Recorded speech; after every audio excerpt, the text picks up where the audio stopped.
All right, we are on time. This is very cool. Welcome, everyone. My name is Bob Wang, and we are going to talk about how to write a business plan slash marketing plan. They are related, they are not the same, but one cannot be without the other. So we thought we would tie it all together. So my name is Bob Wang, as mentioned. Oh, yeah, we're going to talk about how to build your marketing plan. This is our agenda today. So for the first 15 minutes, we're going to do a quick intro. We're going to talk about how to define your product. So yeah, I do want to clarify that without having a product, it's really hard to have a marketing plan and vice versa. So then we're going to move on to the marketing plan. Now, I'm sure you've heard of the 4 Ps before, stuff like that. But I'm going to get out to a bit more detail and hopefully give you some more actionable steps.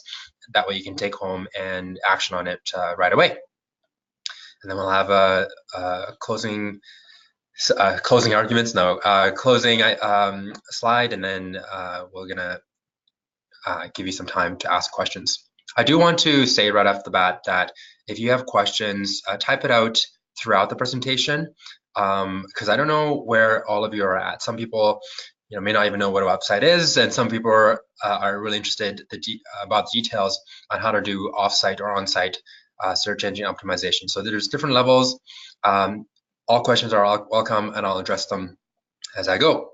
All right, so let's get into the presentation here. So I started a business called Legacy Advantage. We started back in 2015 when I left a Big Four and recognized that people have a hard time finding good bookkeeping. So I started Legacy Advantage, and in 3 years we have surpassed $1 million in sales, and our vision is to become the most trusted bookkeeping brand in the world.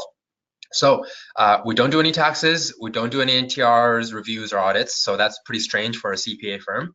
But that's it. We want to focus on doing what we know how to do best, and that's why we have grown. And now I will share how I translate my vision into a marketing plan and then into a $1 million enterprise that I lead today. So this is not a workshop where I'll take you through step by step. Rather, I'll ask a lot of questions because they're meant to be reflective. So I hope that you will take these questions, write them down, and reflect upon them, and then the answers truly have to be your own because it's your business and your marketing plan has to reflect that as well. Okay, so first I want to clarify that a business plan and a marketing plan are different, so it's not a confusion in the title. In fact, a marketing plan is only a component of a business plan, but a business plan has other components such as HR, operations, execution, but we'll mainly focus on the two today. All right, so let's get started with some groundwork. We know that you provide accounting or bookkeeping services, right? So this is a presentation for you guys. So we don't necessarily have to talk about what you provide, but let's talk about who you service, right? Who do you provide them to? So let's work on the customer strategy. So here are some questions that I want you to think about, to define for yourself, and come up with some answers. So who are your customers? What industry? What age? What gender? Basically, what's your demographic, right? And then what do they want? So I really want to get down to defining the benefit of your service and not exactly what it is that you provide. So here's an example. Do they really want a bank rec or do they want timely data, right? Do they really want a tax return or do they want to have peace of mind? So what's the benefit that you're providing to your defined target demographic? Why should they care about what you have to offer? That kind of ties into your benefit answer as well. Where are they? So that's an important question. Are they online? Are they in a particular city? Are they in a particular community? So if you're targeting a certain demographic that may not have internet or they're not used to looking for you online, then you're wasting your dollars if you do digital marketing, right? So think about where they are. How do you reach them? So where do they hang out? Where do they gather? Whether it be associations, let's say you want to target plumbers. Well, there's a trade association, I'm sure, right? If there's a home builders association in BC, that's where you go. What events do they attend? Whether it be trade shows or industry education events, you go and say hi, network with them. And you can even think about what magazine publications do they pay attention to, what blogs do they read, what videos do they watch. So put yourself in their shoes, and that's how you can reach them the most effectively. Another way to ask the same question is basically, what is your buyer's persona? So I provided a link there, but basically you can just Google HubSpot buyer persona research, and you can look at an amazing article that they wrote. And it's really interesting because they have, let's say, 4 or 5 target demographics, and they actually assign names to each demographic as they define them. So let's say Anna is female, she is a marketing director at a tech firm, and she likes reading these magazines. She's always online in these social channels. So by being that specific, it really helps you define your customer. Okay, so what if you don't know who your customers are? Then let's do some customer market research. What are some methods for market research? You can talk to your potential customers. I think all of you have an idea who your potential customers are. So go talk to them, ask them questions. What are they looking for, right? What keeps them up at night, and how can you be part of that solution? Talk to or watch your competitors. So if you have an idea who your target market is, you also know who are some other people serving that market. Go talk to them. If they don't want to talk to you, then at least browse their website, look at their publications, and see what they're doing to service their target market. Now, ask yourself this question: why isn't anyone else trying to solve the problem my way? So this is kind of going into defining your product a bit more. How are you going to take a different approach to solve the same problem? Because if you're going to be the same, then there's no differentiation, and that's going to really impact the price that you can charge. Okay, so think about how you want to be different. And then other things are going to industry events. So again, if you're talking about market, let's say creatives or painters or digital marketers, well, there's a place that they go to educate themselves, and you can be part of that education, and you can add value to them in that way as well, right? And ask about what they want, how you can help them, etc. So that's doing some market research. All right, so you have a sense of who your customers are going to be. Now you need to have a product/service. Okay, so step 1 is making sure you have a product market fit. This is a very popular term in the technology industry, but it basically means that does your target market need, want, and love your product so much that they're willing to pay you profitably for it, right? Okay, so there's 2 key terms here. First of all, do they want your product, right? Second question is, are they willing to pay you for it so you can be profitable, right? There's no point in offering a product for free, because then it's unsustainable. Okay, so everyone here is an accountant, but each of you is unique in some way. So question your uniqueness. The different way that you're approaching, whether it be sending an additional report or doing a customer call every month, or your unique approach to providing your service. Is it valuable? Is it valuable enough that the customers are willing to pay you for it? So if the customers value it and they're willing to pay you for it, whether it be through longer retention or actually paying higher dollar amounts, then that's great. Then that's your competitive advantage. If they're not willing to pay you for it, then it's just a gimmick. Okay, so I'm going to chart into a very controversial territory here. Let's say Christmas cards. So I used to send Christmas cards, and I used to get a lot of Christmas cards. But I think, honestly, that's a gimmick. I think people, maybe just an email is sufficient, but when I get a card, I don't really value it. So, I mean, I'll leave that up to you guys to see whether or not it's something that you value or your customers will value. But that's just, I don't think it's unique enough of a action that your customers are willing to pay you for it. So anyway, those are the 2 questions that you need to ask. So let me guide you through this process. Okay, you're not just providing a service, you're providing a solution. We discussed that a little bit, right? So what's the problem that you're trying to solve, and how are you going to try to solve it in a different way? Here's an example: Southwest Airlines. What's the problem? Problem is flying is expensive, customer service is often bad, and the entire process is very inefficient. The solution? Make an airline travel affordable and fun and make a profit doing it. And the strategy is wheels up. What that means is do everything possible to keep the planes in the air. So what are they doing differently? How is their product different than their competitors? Here's an example. Southwest's goal is to make airline travel affordable and fun. Most airlines fly the hub and spoke model, where all the regional airplanes go to a hub, and then the international flights are going through that hub. And then Southwest uses regional airports and flies direct. Others offer business class and assigned seating. Southwest is a free-for-all. You just hop on a plane, grab a seat. Other planes sit on the ground, and Southwest turnaround time is 15 minutes as opposed to the hour. There's no premium classes of service. Other airlines have multiple types of planes. Southwest only has one plane, which is the Boeing 737, which boosts efficiency when it comes to maintenance, right? No, Southwest hires people from hospitality and the entertainment industry when others have a traditional hiring process.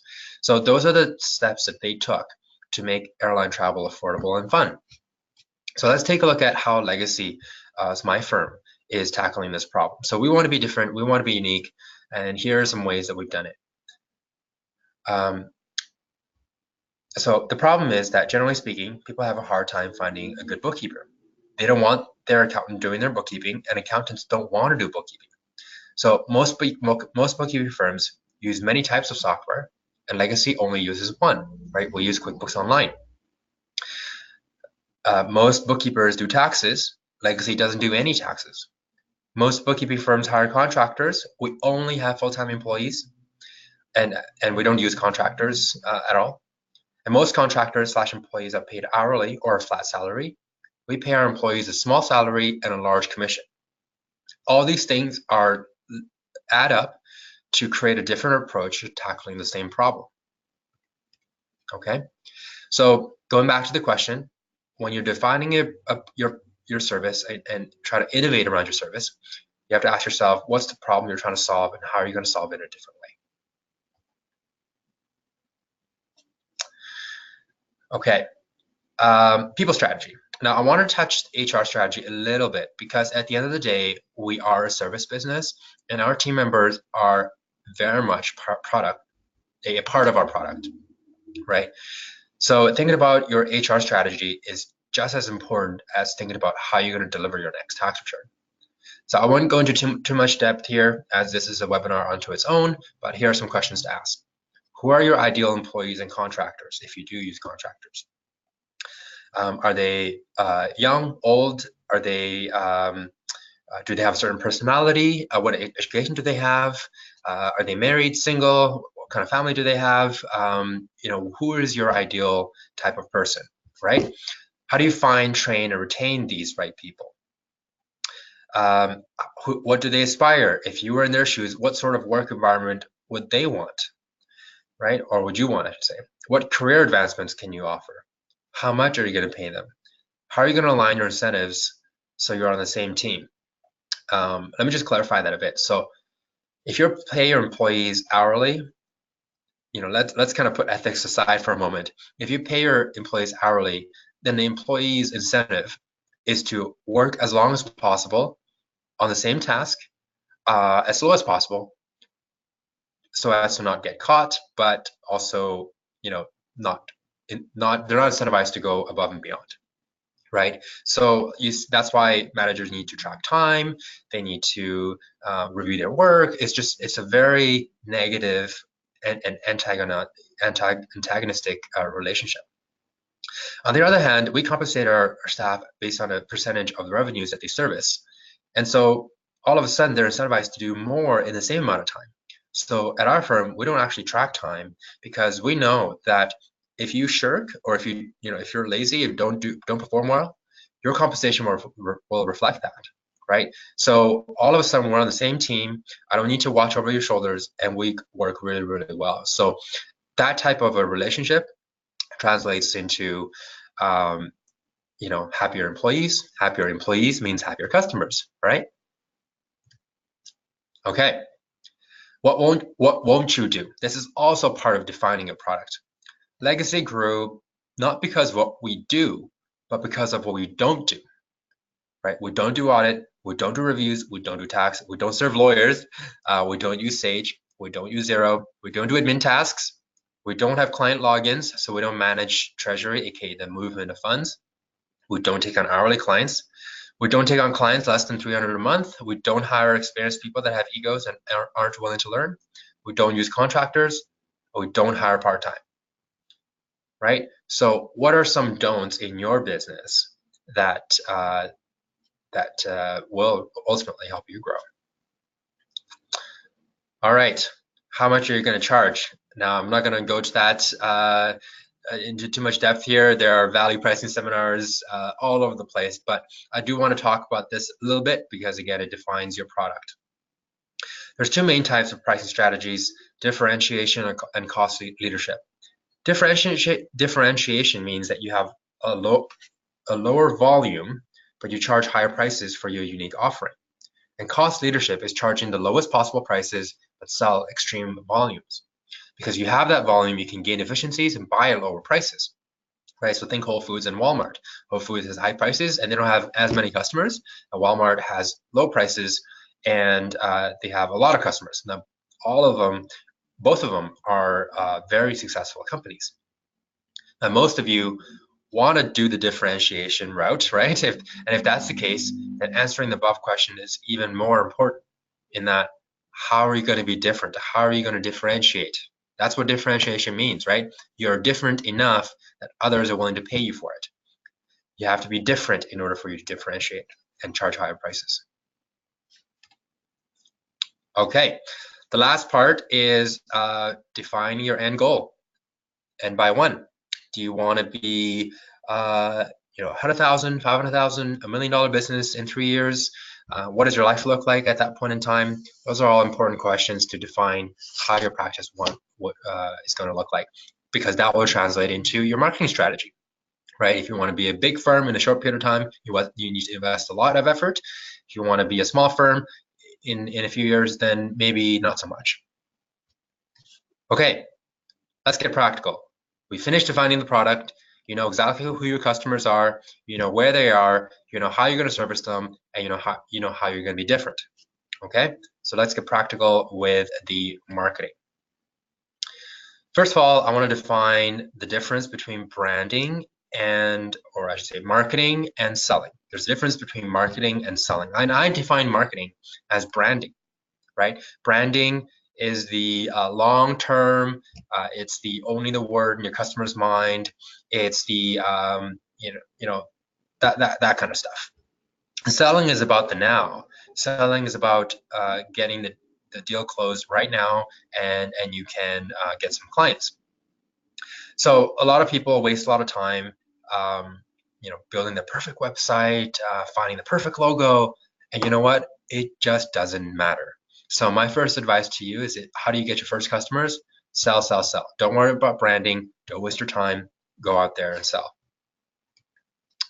Okay. How do you get your first 10 customers? Create a simple website from Squarespace or WordPress and create a 1 or 2 page site. All right. Keep it super simple. Don't spend a lot of time on it. Why? Because these days you're not a real business unless you have a website, but it's not going to generate a lot of referrals if at this point in time. Your first customers will be your friends, your network, your referrals from other accountants. So the website is really there to show that you are a real business. You need to hustle and work hard. And at this point, people won't care about your name of your business, and attend every single possible networking event. Think about who your strategic partners are and meet every single one of them. So in my case, I don't do any taxes. So one of my strategic partners is tax accountants or US tax specialists. And so I go out there and grab coffees with them. If you are a bookkeeper that does taxes, then the tax accountants probably won't refer to you. But let's say you want to target, let's say doctors. Well, doctors have, let's say, lawyers that are served. So you connect with local lawyers and say, hey, we have a set of mutual clients. Let's keep each other in mind, right? So building those strategic partners who share the same target market as you. All right. Does it help to have a great logo? Of course. But will people care? Not really. Does it have to have an amazing website? Yes. Is it going to generate a lot of leads? Probably not, right? I've seen people spend months thinking about their business name, perfecting their website, and then complain that they haven't got one client. My tip there is stop procrastinating. Get your butt out there, go to some networking events, hand out some business cards, say hello to people. If you want to work on your website, that's great. You need to, but you can do that when others are asleep. Okay, here's what my schedule looked like when I first started to get my first 10 clients, right? 6 a.m., I went to a breakfast networking event. BNI, some of you know, I found it to be super helpful. Highly recommend it. And then went to the office, 9, 10, 11. I had coffees with accountants, and if I didn't have a meeting, I worked. So I always prioritized meeting over work during this period of time. I never had lunch alone. I had lunch with accountants, lawyers. I attended lunch networking events. And if you want to look for networking events, you can go to websites such as meetup.com, Eventbrite. There's events listed on there like all the time. So just browse through those and see. And if you're just starting off, your time is worthless, right? So just go. Who cares if you waste a night? 2, 3, 4, grab coffees with accountants. If I didn't have a meeting, I worked, right? And 5, 6, 9 p.m., I went to networking events, border trade, tech meetups, drinking socials. So I highly recommend getting yourselves out there and making yourself known. Doesn't have to be your event. I think that's what I try to say. All right, building lead generation funnel. This is getting into depth here. Outbound and inbound. You may or may not know those terms, but here's what it means. Inbound generally means that people come to you because of your brand, your reputation, your presence. People come to you because they know you or they're already looking for you. So strategies are referrals from other clients or referral partners. SEO stands for search engine optimization. Google ads, I would say I'll call it inbound as well because you're targeting people that are already looking for your services. And reviews, increasing your Google reviews, Yelp reviews, Find a Pro Advisor reviews will help you get found, and then you get some inbound leads. PR, that means public relations, writing articles, that kind of stuff. If they're already searching for you, then they're or they already know about you. Outbound means going out there and reaching out to potential customers. That's using methods such as cold calls, cold emails, going to networking events. I think that's outbound. Knocking on doors where you're gonna go to your business, a mall or strip mall and just saying hi to all the businesses locally in your neighborhood. And then the thing with outbound is that you have to convince them that they need your services, and it's really a sales strategy. So inbound takes time, but outbound is more immediate. One is not always better than the other. In the beginning, I did a lot of outbound because it took time and I had a lot of time. I didn't have a lot of money, right? As I got a bigger budget, I started to work on the inbound marketing, optimizing SEO, building backlinks, fighting for keywords, that kind of stuff. And I'll talk more about that later. So long term, I think inbound is the way to go, but you have to build the momentum first, and inbound takes time. So I just want to remind you guys at this point that if you have questions, whether it be regarding strategies or acronyms that I'm using, please type them out in the chat function, and I'll try to address it as I go, okay? Okay, yes, start with outbound. Generally speaking, as accountants and bookkeepers, we don't like doing outbound, right? Because it's scary. And that's okay. I felt the exact same way. But don't end up sitting at your desk hoping for a referral, because that's just not going to come, right? Just because you have a sign on the road doesn't mean you're going to have new customers. You got to really put in the effort. So here's some practical advice. Go to networking events, start with smaller ones, and just go. If you're bad at it, nobody's gonna remember you anyway, you know? So just go to a few, start getting comfortable. And honestly, the more you go, the more comfortable you will get. Some of you may not believe me, but I am a introvert, right? But I had to practice. I had to practice at getting good. Now, here are some books that I'd like to recommend. How to Win Friends and Influence People, Winning with People by John Maxwell, Men Are from Mars and Women Are from Venus. So I know that's a relationship book, but you know what? All relationships are the same. And this is an incredible relationship book that I got a lot out of. And encouraging advice is people skills, it's a skill. You can learn it, you can practice it, you can get better at it. So just because you're shy and don't like going to the public, that's totally 100% okay. You just got to start. Get your first 5 to 10 clients before you even start working on inbound. Why? You need money, you need time. It's actually very expensive to work on inbound. So here's what inbound means. Inbound may seem easier, but it's actually a lot harder. So let's say you want referrals. Well, you gotta have some clients before you can start asking for referrals, right? So that's kind of chicken and egg problem. But anyway, let's say you want referrals. Do you actually ask for them, right? Do you ask for referrals? That's actually a very hard thing to do as well. I personally found. Online traffic. Okay, so that's what SEO means, search engine optimization. People won't come to you just because you have a website. You need to be found. When people search, let's say bookkeeping Vancouver, they need to be able to find Legacy Advantage within the top, I would say 3 to 4 spots. If you're not within the top 3 to 4, you basically don't exist, right? And so it takes a lot of energy, effort, time, and money to get yourself up there. And I'll talk about how later. But it's a very, very expensive and time-consuming endeavor. Google Ads, Facebook ads. So that's an inbound strategy as well, I would say. But you gotta basically pay for these ads, which is expensive. I personally found that Google Ads did not work for me at all. I paid $1,500, $2,000 a month on Google Ads, and I got like maybe one lead, and it was a bad lead. I just found, generally speaking, when people look for bookkeepers and accountants, they don't trust the ads anyway. They trust whatever Google recommends organically, right? So, but honestly, that's just me. This is just my opinion.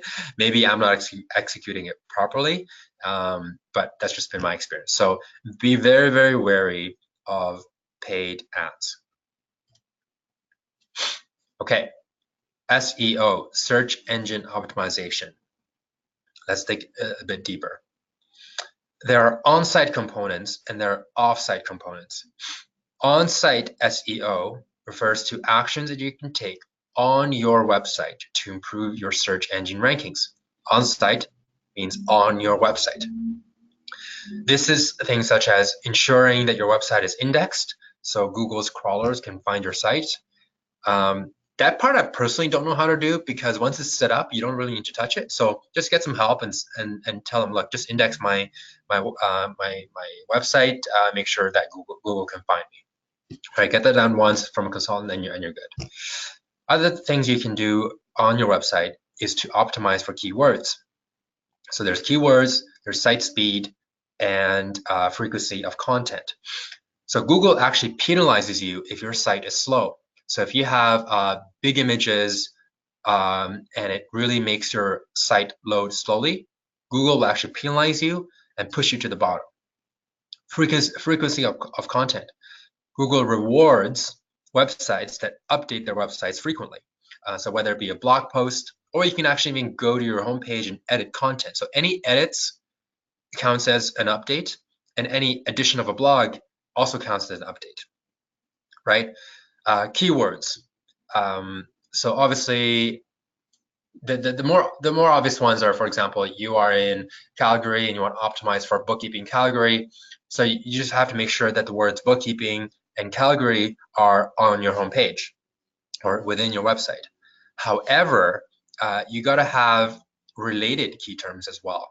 So, for example, when I write a blog on Windows, Google doesn't know if I'm talking about the physical Windows or like the software OS, right? The Microsoft Windows. So what it does is it actually scans through the blog and says and looks for words such as software, looks for words such as Microsoft, PC, Word, Excel. Okay, so Google actually uses those key terms as context to rank your word windows. Does that kind of make sense? If not, please tap it out. So Google not only looks at the words that you're trying to optimize for, but also looks at related key terms and provides context and makes that right recommendation higher. There are some other terms like internal links that you can add. I haven't put it on the slide, but the more internal links you have, well, I should say, you got to have a good amount of internal links, but you don't want it to be spammy. So let's say you have a blog page, you have a services page, you have, let's say, 5 blogs and a home page. You have, let's say, 20 pages in your website. Well, you got to link them up. If it's linked, then Google will think, okay, this is a website that was well thought out, and it rewards that. If your websites are individual, standalone, and there's no linking, then Google will actually penalize you for that, right? And then the last thing I haven't added on there, I just learned recently, is actually just content, not just frequency of content, but also the quality of content. So I'm going to try this. So let's say you are the #1 result for what the difference is between accounting and bookkeeping. Someone clicks on it and stays for a long time and reads through the article, then that's awesome. Google actually tracks how long someone stays on a page. If, let's say, someone goes to that page and then leaves and goes to the second result, that's called bouncing. That's called pogo sticking. So when someone goes to your page, leaves within, let's say, 2 seconds, and go to the next one on the page, then what that's telling Google is that the one below you has better content for the user than you. So it will actually bump them up, right?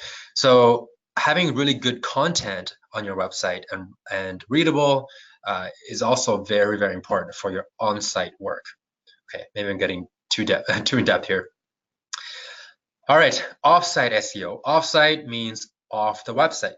There's search engine optimization techniques you can deploy to increase your website ranking on websites that are not yours. So this mainly refers to link building. And this is an art in itself, but it's basically posting valuable content on other people's websites that have links to your own. Let me give you an example. Let's say you want to target marketing companies and you want to do their bookkeeping. So what you have to do is write a piece of content that gives good advice, such as how to improve cash flow of a marketing agency. And you give that content to, let's say, Small Business BC. Small Business BC thinks, oh, this is a great piece of content. They use it in their blog.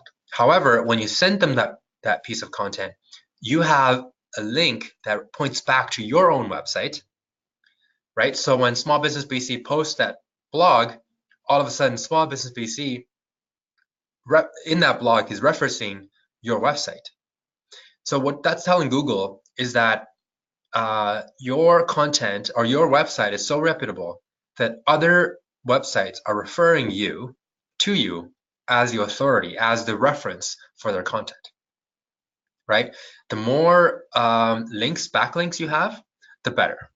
But it's also the type of backlink. So for example, if you get a link from Small Business BC, that's worth way more than get a link from, blog ABC business, because Small Business BC has a much higher domain authority. The more backlinks you get from higher domain authority blogs, the better. Okay, that might be too much for you guys. If you want me to talk more on this, let me know, and I can always answer questions at the end. Okay, cool. Now, this is, again, just my experience. I would say beware of marketing companies get educated to protect yourself. I'm not saying marketing companies are bad, but going into that relationship without knowing anything about marketing, you're just going to get burned. So I was burned by marketing companies in the past, and you know what? It is my fault. It is not their fault. It is my fault because I was lazy. Half of all marketing firms out there are scams. They're attacks on small business. They just know maybe 10% more than you do, and they charge you for it because because you don't want to learn it, right? The only way to know if you're hiring a good marketing company is knowing what to hire for. And honestly, that's just the same as if the marketing company was trying to hire a bookkeeper, right? Marketing companies, they're not trained in bookkeeping. They don't know how to hire for a bookkeeper, so they think half of bookkeepers are out there are scams. This is the exact same thing. You need to get educated before you can go out and find the right firm.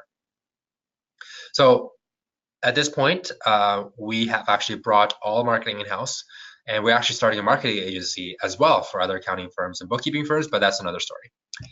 Okay, setting a timeline. SMART goals.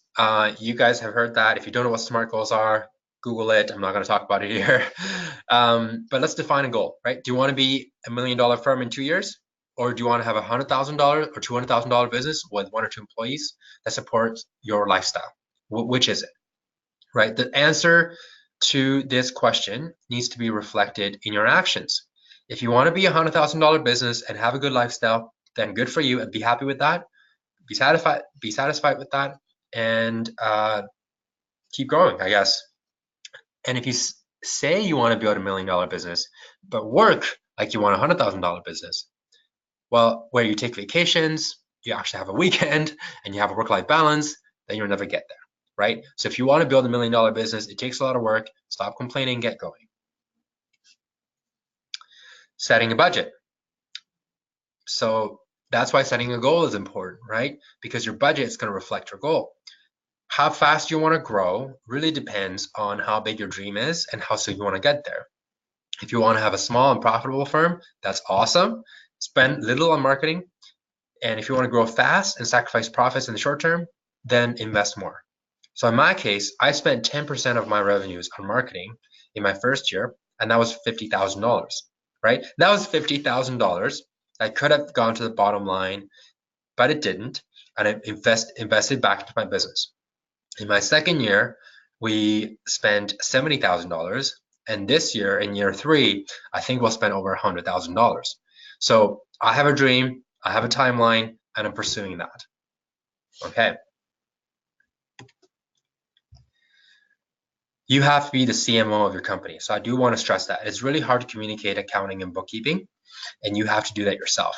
So here's a quick story. I used to get my marketing agency to write blog posts for me, to write content for me on the website. But you know what? They didn't do a good job because they didn't know accounting and bookkeeping. They would write about content relating to UK taxes or US taxes, right? Because there's just more content out there. So when they do research, that's what they learn. I can't blame them, right? So you actually have to direct the direction of your content. Oh, that's my next slide here. You actually have to keep your marketing team accountable. You have to give them that content and help them out in that way. You have to connect with your customers. It's hard for a marketing company to do this well, and you have to understand what they're doing. They can't write blog posts for you. You have to do it, unfortunately. Unless you have a marketing firm that really, really understands accountants and bookkeepers, it's almost impossible for them to do a good job. Okay, so I think I went through that pretty fast. Any questions at this point?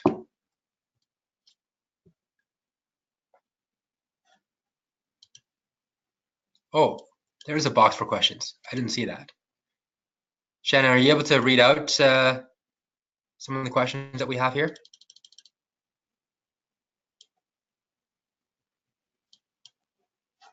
Yeah, absolutely. One of the questions is, can you share what Legacy's pricing strategy is? Oh, okay. Yeah, so our strategy is what we call the drop 3 0 method. Basically, we take the client revenues and we drop 3 zeros, and it seems to work okay. We go up and down based on price, based on scope, but that's about it. So let's say, for example, a customer has a $300,000 business. That would be $300 a month for us. But if they have all these complications, then we might charge $400 or $500, stuff like that. And then we do an annual price increase. Oh yeah, I see them now. Okay, would you recommend pick up the phone call for cold calls? I'm not sure what you mean. Oh, I see. Do you recommend actually doing the cold calls? Right. So I've done them. I hated it, and it didn't work for me. However, everyone's different. Maybe you're super comfortable on the phone, and that's totally okay, right? I'm just saying that is a strategy for outbound marketing. Okay, HR, base salary and commission. Is there a set max hours if your employee works per client? As their client grows, how often do you review client for value pricing? All right, so set max hours. We tell our staff that they are not allowed to work overtime unless they have to. So they work a normal 40 hours a week.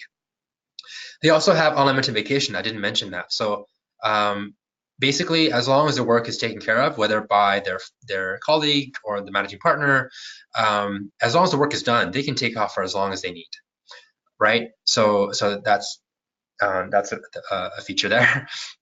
And as the client grows, how often do you review client for value pricing?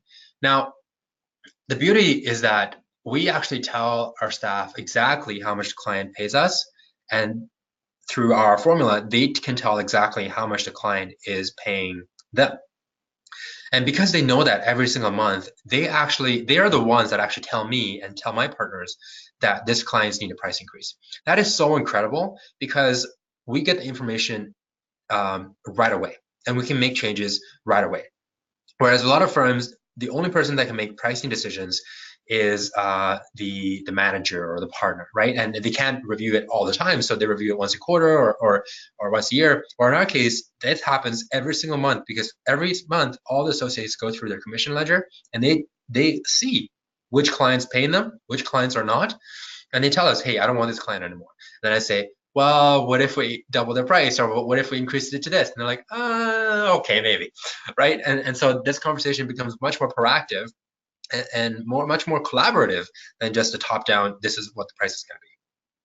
All right. Suzanne, you also asked, do you use a marketing company or do you do this all by yourself? So I think I touched on that. I did use a marketing company and I got burned. Not their fault. Amazing people, still friends with them, but I got burned because I was lazy. I turned a blind eye. I said, you know what? I'm an accountant. I don't want to do marketing. I don't want to learn about marketing. This is not my my specialty, and you guys take care of it. That is a big no-no, right? If you're a business owner, you have to know every aspect of your business, especially marketing.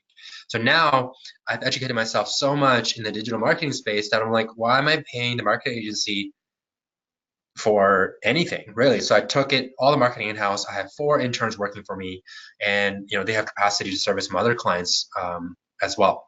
So that's kind of the story there. Where can I download the slide deck? I think Shannon, you're going to answer that, or you already answered that. How many employees are still with you since the beginning? I don't know. I mean, we've kind of added a whole bunch of employees. I don't know. Sorry, I can get back to you, Suzanne. Okay, so Suzanne Haynes asks, not sure if this applies. How do you base commission for your employees if you don't have timesheets? How do you measure how profitable a client is? Okay, so I think I've addressed that.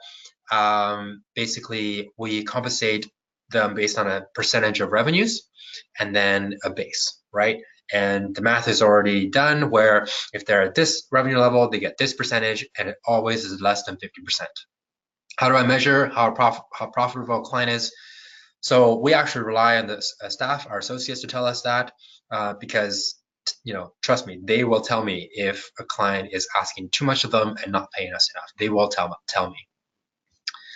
After you got your first 10 clients, what did you do differently and additionally to grow more and faster? So this is a question from Abe. Great question. So that's actually when I started to work on my inbound strategies. I got my first clients. I was good. I made a lot of strategic partners, and that's when I started to focus on building the website, optimizing for SEO, getting on social media, that kind of stuff. So because I like I said, it's very expensive. Most marketing agencies will charge at least 1,000, if not 1,500 a month, right? So that's a lot. That's a lot of money, and you need to have enough to play that game, unless you want to do it yourself, right? All right, Reba asked about our staff commissions. Okay, a lot of questions there. So it's anywhere between 10% to 25% of the revenues that the client pays us. That's kind of how the formula works. All right, as for HR, employees get a set of percent. Right, that's right. HR, all right, can you chat more about finding the right employees and how long is the probation period? Okay. There's probably another webinar there, but I'll just touch on this a little bit. So defining, all right, let me just give you this resource. There's a book called, what's it called? Top Grading, TOPGRADING, Top Grading. That changed our HR hiring process tremendously. And there's another book called Scaling Up that I'd highly recommend. It has a people component that you should read. Basically, it's about hiring for fit and training for skill.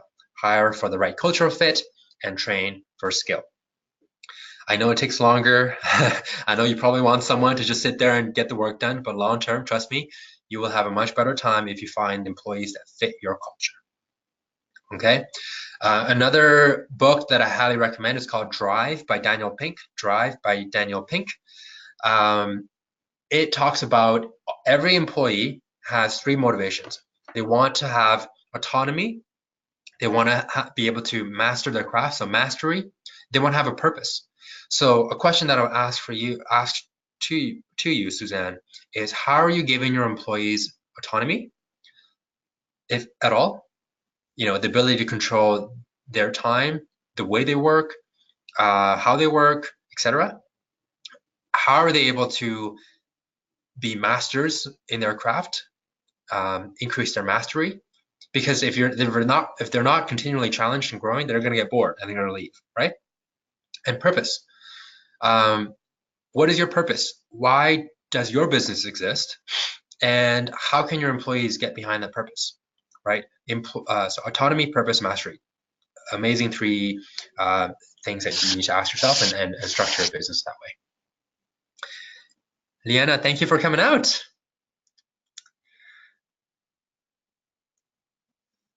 Okay, any other questions?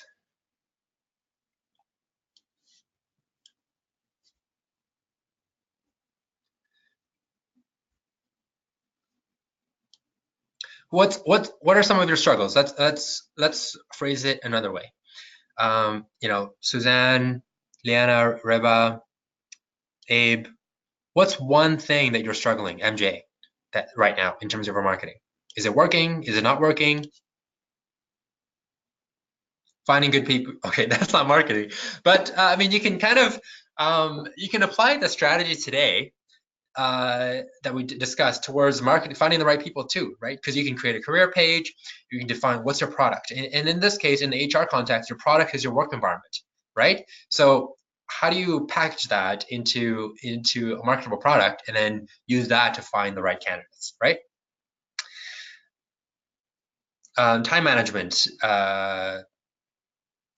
Maybe you can expand on that, and then maybe I can address that. Am I hiring? We are hiring. We just opened our 3rd office in Calgary. We're looking for people out there. Too many priorities. That's a good one. Okay, again, not marketing, but I hope I can help. There's a book called The One Thing. Write that down. The One Thing. So too many priorities tells me that you really have no priorities, because the literal meaning of priorities is one. Like, what is the one thing, right? There's a article I recently wrote called Dominoes, how managing a business is like playing dominoes. And you can Google that and read it. Basically, it's saying that out of the million things that you have to do, What is the one thing that's going to make the most impact? What is that one domino that if you tip over, all other pieces will fall into place? What is that one thing that if you do that, I'm not sure who the author is, but you can just Google that, or I'm sure it's out there. So yeah, what is that one thing that's going to tip everything else over? What's that domino that's going to make all of the pieces fall into place? And just do that, right? Just do that.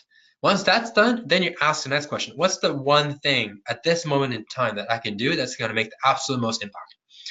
You are the CEO, you are the owner of your business, right? You can only do a few things at a time, and you have to be doing things that only you can be doing, and everything else you should delegate. Okay, again, not a marketing question, but happy to help. Let's talk about marketing metrics a bit. So we have a bit of time. I didn't plan on talking about this, but there's two key terms that I want you to write down. One is called CAC, customer acquisition cost. One is called CLV, customer lifetime value. CLV, customer acquisition cost and customer lifetime value. So customer acquisition cost answers the question, how much does it take to get one customer? In our case, it's $1,200. So every time that Legacy gets a new client, we paid $1,200 for it. Is it high? Maybe, but you got to compare it to the lifetime value of a customer, right? So in our case, our lifetime value of a customer is $30,000. So if we spend $1,000 to get a customer that's worth $30,000, is that worth it? Absolutely. I can play that game all day long, right? But if you don't know that figure, then you're always asking, how much should I be paying for marketing? Is it worth it? What's the ROI? So those are two key metrics that you need to measure, and I report on that to my board every single month. Right, and I don't know what the formula is exactly, not off the top of my head, but you can just Google customer acquisition cost formula and Google customer lifetime value formula and calculate those and then compare. I think that'd be a really interesting metric for you to take a look at, and a really interesting KPI for you to keep track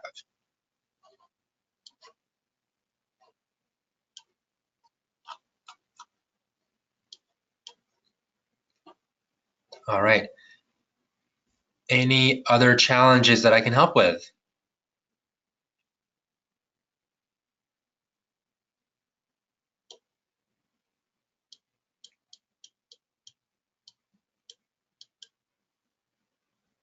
Tips on picking a niche.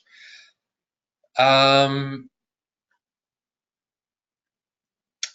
gonna say no, as in I'm not the best person to ask that because we don't necessarily have a niche. We have several lines of business, and we service several types of customers.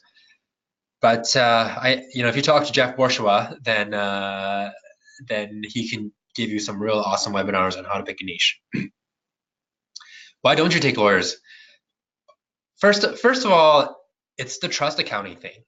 We don't do trust accounting. I should say QuickBooks Online doesn't do trust accounting very well. So we only use QBO, therefore we don't do trust accounting. It was kind of, decision made like that. Also, we don't take doctors and we don't take individual dentists because their bookkeeping is relatively simple and they don't want to pay our minimums. So we have 0 doctors on file, but we have a doctor clinic that has 10 clinics. They're a massive business. So we do the bookkeeping for each clinic. So that makes sense for us, right?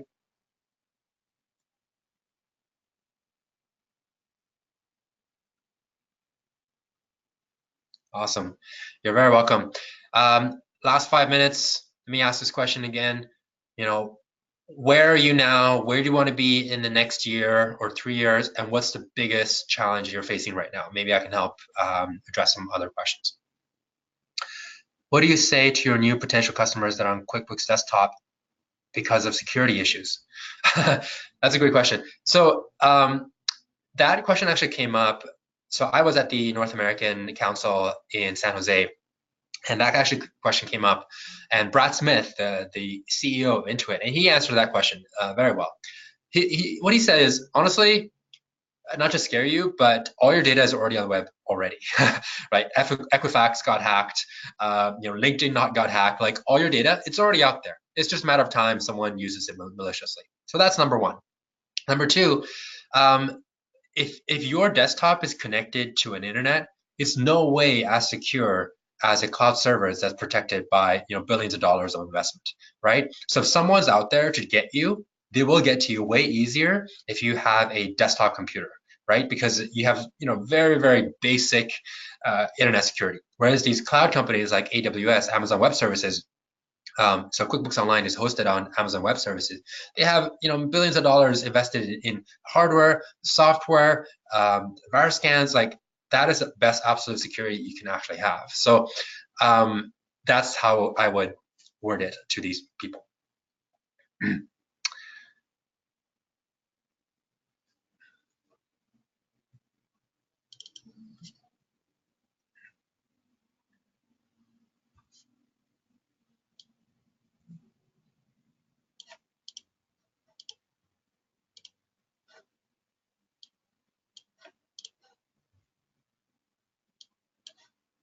All right, I think that's it. Last call. When are you doing more? I'm not sure. Let me chat with Intuit. Let me chat with Shannon here.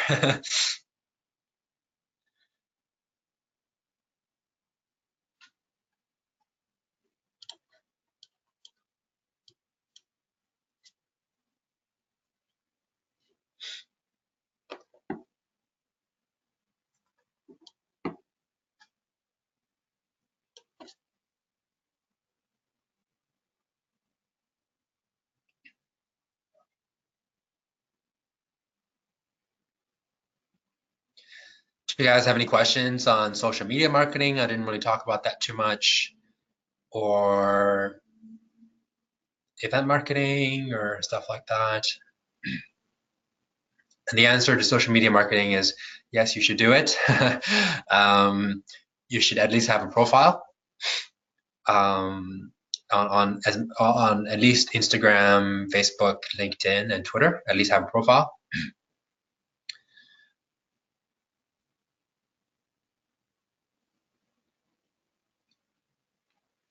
Who did my website? Our internal team did, actually. So I hired a few marketing interns and they cranked it out. And it's currently on WordPress and it's hosted by WP Engine. Oh yeah, creating a good website is probably another webinar on its own. Basically, you not only have to have information, but your copy has to be on point and has to be targeted to your customers, right?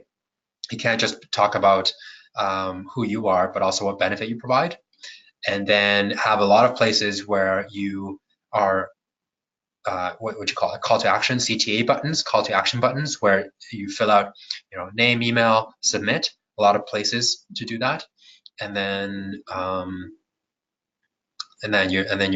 logical flow of your website has to be there as well. Any opinions on Glassdoor? Abe, I'm not sure what you mean by that. I think it's a tool. It's like LinkedIn. We do have a Glassdoor account, and I actually asked my employees to review us on Glassdoor because I've had many candidates tell me, "Oh, I looked you guys up on the Glassdoor, and reviews are overall positive, and I'm really excited, etc." So it does help in helping us find the right candidates.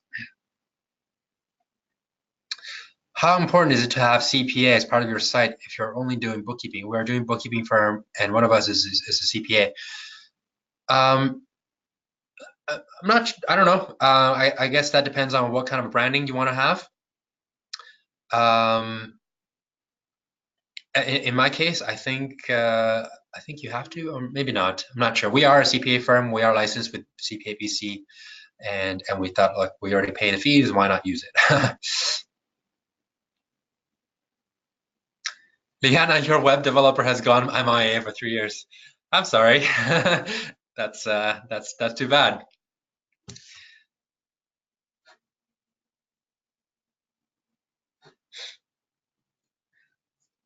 Meryl, thanks for pointing out. I will update my profile.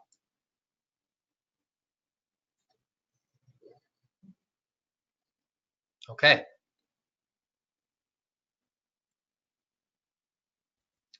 I think that's it. Shannon, do we want to wrap it up?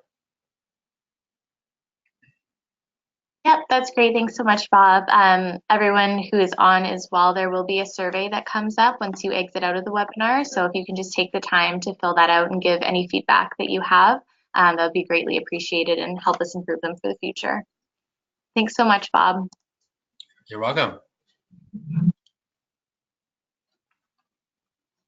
Okay, have a great night, everyone. Bye, everyone.